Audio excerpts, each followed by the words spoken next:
Hi and welcome to Back to the Tactics board with Edge of Play. In today's video we're looking at the 3-2-1-2 formation used for nine-a-side. We'll look at some of the features and some of the issues with this formation. Here the players are in the 3-2-1-2. Then let's start with looking at the features. You've got this strong central spine through the team.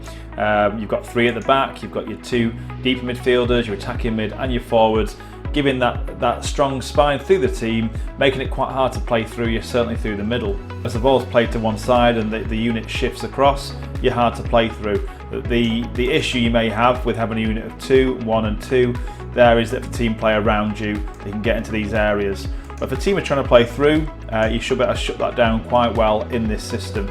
In terms of building from the back, you've got your back three there can go and look to receive the ball from the goalkeeper when you're playing short. You've got that diamond there with the keeper at the base of it, being able to play either way. Obviously not just this close necessarily, it could be played out into here or played centrally. And then you've got the same options as well on this side of the pitch with your other midfielder linking with your centre back and your left back. These same angles of support as well through your deep midfielders into your attacking mid from your central midfielder. At the sides you then have these triangles of support as well on one side and the same on the other side here as well. You should have good angles of support between the players on each side of the pitch. You also have these passing triangles in further advanced areas as well. So the point of showing this really is that the system, if players make the correct movements, is set up to be able to build from the back, certainly through the first 2/3, and retain possession, move the team up the pitch.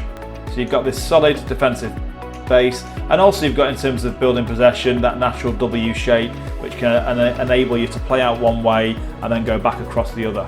Because you have two holding midfield players, it gives you your attacking midfielder, number 7 as I have it here, the license really, the freedom to roam in these spaces, into pockets of space, get on the ball, and then you have two forwards for number 7 to play forward to, or for anyone to play forward to. These players can look to link up, one could drop in to receive and link up, one could be running in behind or making channel runs. So you have quite a few options for your number 7 when they get on the ball to play forwards. Some of the challenges then in this formation, well, you're lacking natural advanced width in this team. The channels can be bare unless someone makes runs into those areas. So you're looking initially with the balls at the back, the forwards making these big channel runs to get on the ball. Failing that, it could be runs from deep from your attacking midfielder, but then you might be struggling to link up your midfield unit with your forward unit, which is probably the key aspect of the game for your attacking midfielder. So yeah, you'd be looking for width from these players. I mean, I think you'd also be looking at the side defenders, but certainly one at a time, to be able to at least support. So as the ball's played up the line, say for your forward, he might make a run to there. If they're not going for goal or looking to create in that moment, have they got a setback option, a ball that can play backwards to that channel? Well, you'd expect that these players either side to be able to make movements up the line, get forward and support, knowing that you at least have two players who can shift across even in your absence. I think you need clear defensive duties for your attacking midfielder. Is that player allowed just to stay up front or to stay in the pockets even out of possession, or are you expecting them to drop into the midfield too? If they aren't working back there, your midfield 2 would be susceptible to switches of play from an opponent because of these spaces either side of them. So you'd be looking for that player, I think, to at least drop into this area, giving 5 and 6 the leeway to go and pressurise the ball and work with your side defender. When you are on the attack, you're probably looking, if you've got these 3 pushing forwards and channel runs happening and so on, you're probably looking at least one of your midfielders to sit a little more and one to push on and support the attacks. You can leave a space otherwise in front of your defence, which your team could come, get on the ball and turn and drive at you. So you'd be looking for clear instruction for your holding midfielders, for at least one of them to sit in that position. And again, going back to this theme of lacking width, from a defensive point of view, you know, if you're on the attack and the whole unit has shifted across and it's generally more to one side, you're susceptible to losing possession and being attacked on the weak side, on the far side of your team.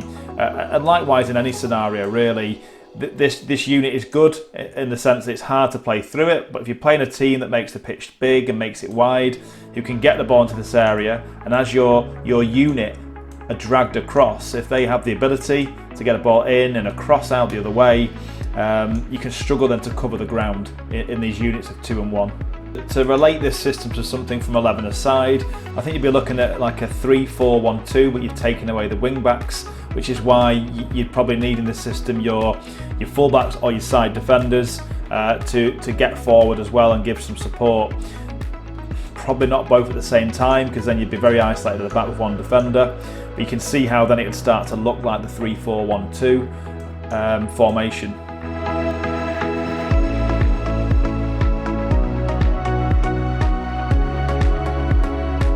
Thank you for watching this formation video. I do hope you found it useful.